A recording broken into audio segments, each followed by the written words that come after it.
테슬라 2022년 유럽 전기차 시장 1위 브랜드 등극 모델 Y 전체 1위. 테슬라가 지난해 폭스바겐과 메르세데스 벤츠를 제치고 유럽 전기차 판매 1위를 차지했다고 카운터포인트가 최신 보고서에서 밝혔다. 테슬라 모델 Y는 2022년 유럽에서 가장 많이 판매된 전기차가 되었다. 폭스바겐의 전기차 판매는 4분기에 48% 성장해 2위를 기록했다. 메르세데스 벤츠는 7만 6천 대 이상의 전기차를 유럽에서 판매해 전년 동기 대비 46% 성장했다. 테슬라와 폭스바겐은 지난해 메르세데스 벤츠를 3위로 밀어냈다. 지난해 중국 브랜드들의 약진이 유럽 업체를 위협했다. 비아디, 링크, 리오, 샤오펑 등 중국 브랜드는 2021년 유럽 시장에 대비하면서 누적 2만 1,000대의 전기차를 판매했다. 2022년에는 약 5만 8천 대를 판매해 시장 점유율 2% 이상을 달성했다. 2023년 말까지 점유율은 약 5%로 2배가 될 것으로 전망된다. 카운터포인트는 올해 유럽에서는 약 400만 대 이상의 전기차가 판매될 것으로 예상되는 가운데 중국 브랜드의 부상이 유럽 업체에 위협이 되고 있다고 강조했다. 유럽은 탄소 배출을 제한하는 엄격한 법 시행으로 인해 유럽 내 배터리 제조 비용이 증가하면서 유럽에서 생산된 전기차가 중국에서 수입된 차량보다 더 비싼 상황이다. 2022년 유럽 전기차 판매는 전년 동기 대비 34% 이상 성장한 270만 대 이상을 기록했다. 배터리 전기차는 점유율이 계속 증가해 전체 전기차 판매의 거의 63%의 비중이었으며 플러그인 하이브리드 전기차가 나머지를 차지했다. 독일은 유럽 내 가장 큰 전기차 시장이었다.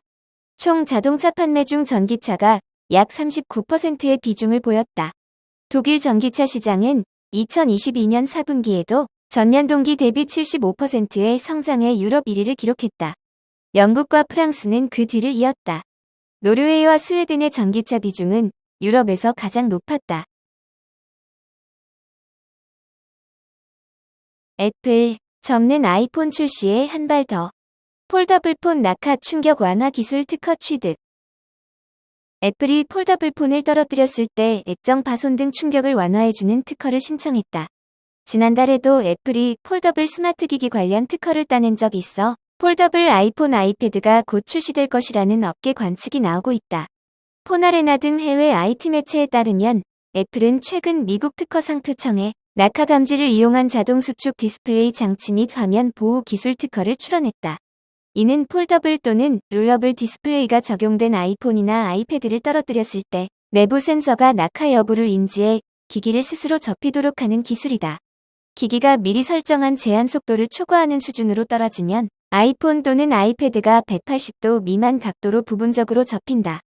이 기술이 적용될 경우 디스플레이가 아닌 기기 가장자리가 땅에 먼저 닿기 때문에 화면이 깨지는 걸 막을 수 있다. 애플은 최근 폴더블 스마트 기기에 필요한 기능을 잇따라 특허로 내고 있다. 지난달에는 화면뿐만 아니라 기기 여러 부분을 터치해 기능을 수행하는 기술 특허를 취득한 바 있다. 예를 들어 당시 특허에는 레버라운드 스크린이 있는 폴더블 폰 또는 태블릿 PC 도면도 특허가 포함됐는데 레버라운드 스크린은 스마트폰 뒷면까지 디스플레이를 적용하는 기술로 보통 접이식 스마트폰에 쓰이는 기술이다. 업계는 애플이 2025년에 폴더블 아이폰 또는 폴더블 아이패드를 출시할 것이라고 예상했다. 애플 분석 전문가인 권밍치 TF 인터내셔널 증권 애널리스트는 지난해 12월 트위터를 통해 2025년에 폴더블 아이패드가 출시할 것이라고 전한 바 있다.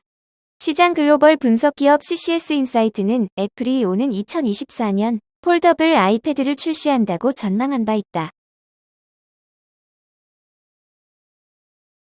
테슬라 대항마 루시드. 한국 진출할까? 전기차와 배터리 행사인 EV 트렌드 코리아 인터 배터리에서 미국의 전기차 회사 루시드의 한국 시장 진출에 대한 업계 관심이 쏠렸다. 루시드가 파트너사인 LG에너지솔루션 부스의 대표 모델인 에어를 선보였기 때문이다. 루시드는 테슬라의 강력한 대항마로 손꼽히며 주목받아온 회사다. 설립자 중 한 명인 버나드 첸은 테슬라의 부사장이었고 또 다른 창립자 샘 웨는 배터리 시스템과 드라이브 시스템 전문가다.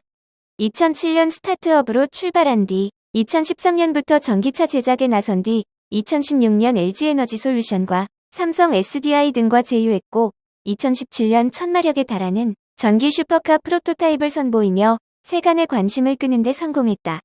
당시 시속 378km로 주행하며 새로운 시장 개척을 예고했고 2019년 사우디아라비아의 국부 펀드가 투자하며 테슬라를 위협할 가장 강력한 브랜드로 떠올랐다. 2021년부터 에어의 고객 인도가 시작됐지만 업계 일각에서는 루시드의 생산 능력에 의문을 보이는 시각도 있었다. 주목받던 전기차 관련 스타트업들이 조용히 사라진 경우가 있어서다. 이처럼 세계적으로 관심을 끈 회사의 최신 차종이 국내 전시회의 모습을 보인 데 대해 업계에서는 과거 테슬라의 전략과 닮았다는 평도 내놓는다. 한국 진출 가능성이 있다는 시각이다. 전시회 현장엔 미국에서 온 루시드 본사 직원이 있었는데 직접 차에 대한 설명을 하며 관람객들의 반응을 살핀 만큼 국내 진출은 시간 문제라는 것이다. 루시드는 과연 한국 시장에 진출하는 걸까? 루시드 관계자는 한국 시장 진출은 검토하고 있지만 지금은 아니다며 생산량이 늘어나고 글로벌 판매를 시작할 때가 기회가 될 것이라고 답했다. 국내 전시된 루시드 에어는 그랜드 투어링 트림이다. 최고 출력은 1000마력을 넘어서며 112kW 시용량의 고성능 배터리가 탑재돼 미국 기준 1회 충전 시 약 830km의 주행거리를 인증받았다.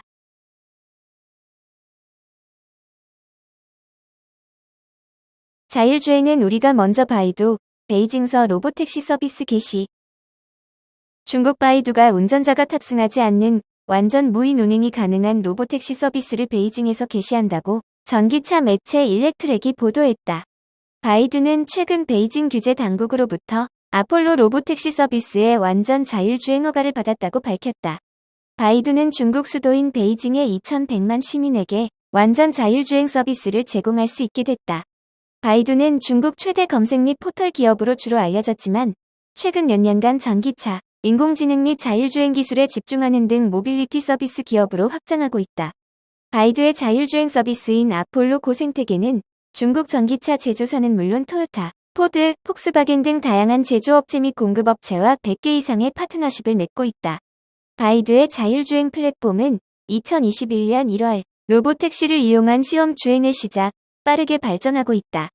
관련 규제 제약이 비교적 적은 중국 시장의 특성을 최대한 활용해 다양하고 광범위한 자율주행 데이터를 확보하는 데 유리하다는 평가다. 바이두는 베이징 외에도 우한과 충칭에서 완전 자율주행 로보택시 운행 허가를 부여받았다.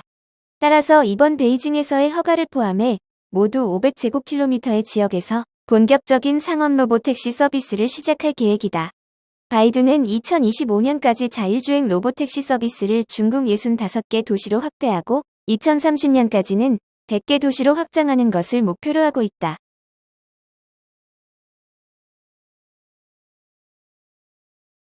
CATL과 짝꿍 아니었어. 니오의 또 다른 전략. 중국 전기차 스타트업 니오가 배터리 공장 건설 계획을 최초로 공개했다. 중국 1위 전기차 배터리 업체 CATL의 의존도를 줄이기 위해서다. 클린테크니카는 니오가 최초로 배터리 공장 건설 계획을 발표했다고 보도했다.